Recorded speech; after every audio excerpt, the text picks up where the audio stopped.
There aren't that many cases where the suspects are smarter than the authorities, but in these cases the police are completely outclassed. Mark Den Clough was a gang leader accused of kidnapping, torturing, and murdering a former member. In July of 2015, Robert Huggins' body was found badly beaten with a fractured skull, lacerations across the chest, and missing nipples. Robert had been kicked from the Gypsy Joker motorcycle club just days earlier. So eventually Mark was identified as the lead suspect and brought in for interrogation. You're with a motorcycle club. You have some affiliation with one, is that right? I don't have any answers for questions like that. Okay. Well, the reason I'm asking is that a few months back, a gentleman named Jeff Sudan, you know him? He threw your name out in conjunction with kind of a repossession of a car, a collection of a car. Does that sound familiar to you? No. Jeff Sudan almost might. I'm not sure about that. It seems like Sudan rings a bell somewhere, but no collections of a car. No, I don't know what you're talking about. Mark makes it clear to the cops exactly how his interrogation is going to go, stating that he simply won't be answering any questions he doesn't want to.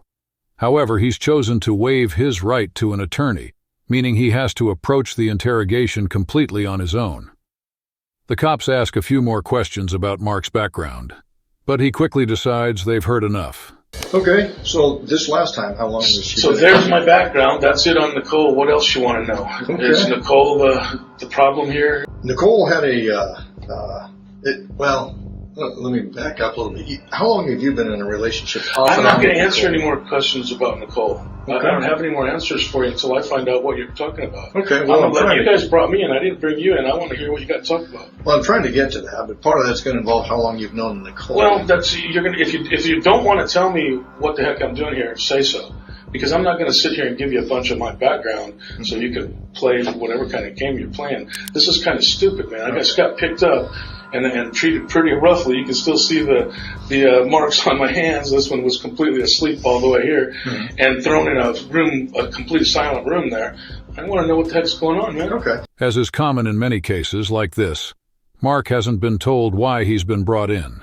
However, he should have already put two and two together. After Robert was kicked from the gang, he broke into Mark's house, tied up and threatened Nicole, and stole a large amount of firearms as revenge. Regardless, Mark is still refusing to answer any questions and trying his best to confirm why he's even there in the first place.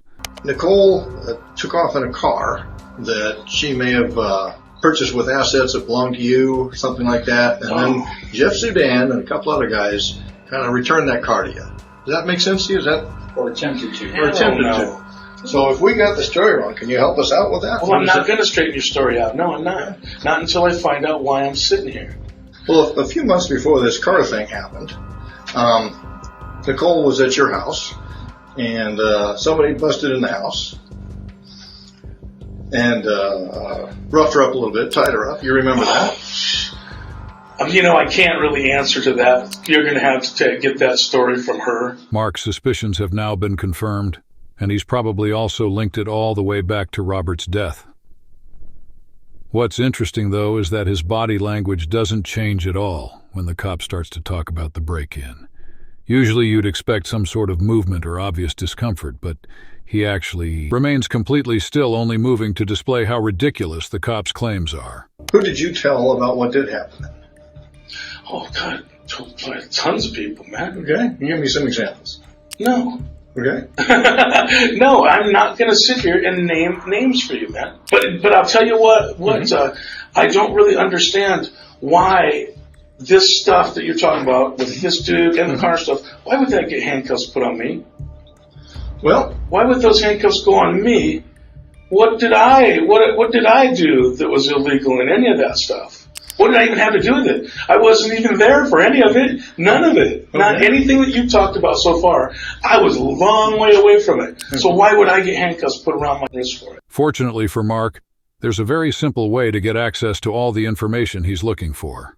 All he has to do is get a lawyer. In a criminal case such as this one, the police are required to give an attorney all of the evidence proving the accused may be innocent or guilty. Many people have an incorrect belief that asking for a lawyer is an inherent admission of guilt. But every suspect, guilty or not, has a complete, unquestionable right to an attorney. Asking for one at any point in the investigation is completely fine and cannot be used against you in court. Over the next few minutes, The cops question Mark further about Nicole and her friends before finally deciding to bring up Robert. Part of her junkie friends? Bagger Bob? Yeah. That ring of... You're talking, yeah, I know who that is. He's the guy that got killed about a fucking year and a half ago. Okay. Yeah. Was he one of the ones who set this up with Nicole? Man, you know, you're going to have to, if you're trying to like tie that into this or something like that, you're going to have to talk to Nicole about that. Okay. So was Bagger Bob one of your friends, not hers? Yeah, well, you know, like I said, you know, actually, if now that fucking you're starting to bring his name into it, and he got killed, now I don't think I have any other questions to answer for you. Now I think having a lawyer here might be a good idea. Okay. Sorry. Yeah, I think that'd be a good idea if you're starting to ask questions about a dead guy. Okay. Well, let me clarify something with you. Okay. Do you want us to keep chatting, or do you want to talk to a lawyer? I need to know that. You can keep chat. I'll keep listening a little longer before I call in a lawyer. Yeah. Okay. Now that Robert has been brought in, Mark knows it's the right time to ask for a lawyer, but still decides against it. This is probably because he's trying to show some amount of compliance each time.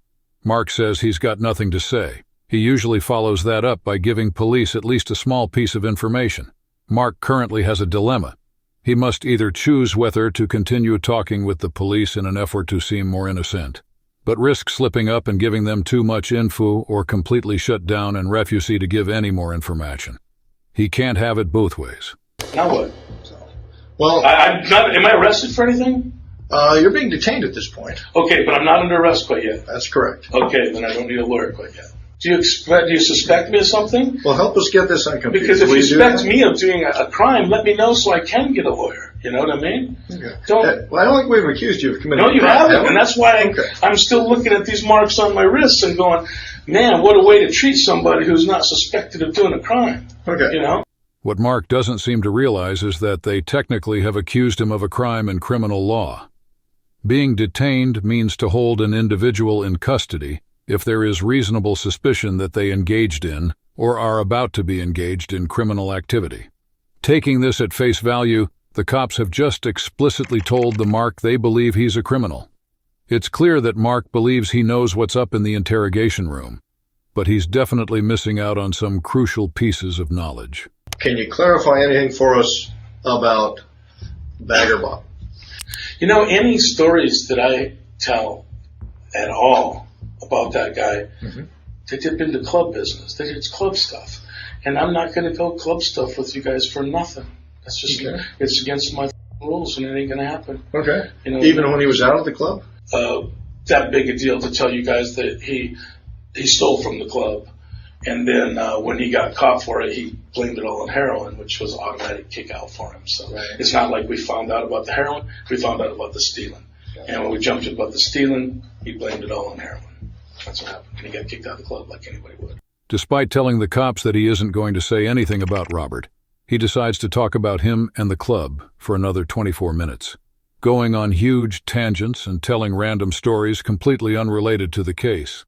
The cops then decide to take a break and leave Mark alone for a further 20 minutes before returning once again and asking if you'd like a lawyer. So a few times you've, mentioned maybe a lawyer, maybe not. We'd like to talk to you further, but we just want to make sure. I mean, it's your choice. If you want a lawyer, that's fine. We'll stop communicating here. If you don't want a lawyer, we can keep talking. And obviously, as the right to explain to then I you. must be going to get arrested, or you wouldn't have me call a lawyer in here. Then definitely I want a lawyer. If I'm going to get arrested, I want a lawyer, yeah. So like I said, I don't know what your charges are going to be. That's being determined. Yeah, man. So if there's going to be charges, so you guys are. So I just have to sit here now. I'm going to wait for you guys to decide what my charges are going to be. What a bunch of crap, man! Why didn't you figure that out before you came and got me? If you're going to charge me with something, this is. I mean, it's pretty rude treatment for somebody who isn't charged with anything yet. Well, part of it was determined on what you were able to tell us, or willing to tell us. Yeah, because well, you're the only one who can talk yourself out of the hole you're in. Well, hole? Yeah. I'm not in the hole, man. Well, I mean, you guys may think I'm in a hole, but I know I'm not in a hole because have you done anything that you should be arrested for lately? I know I haven't. But it turns out Mark was absolutely in a hole about as deep a hole as you could manage to get after a long legal battle. Mark and another club member, Chad Erickson, were both charged with kidnapping and torturing Robert Huggins to death, and as of 2022 were sentenced to life behind bars.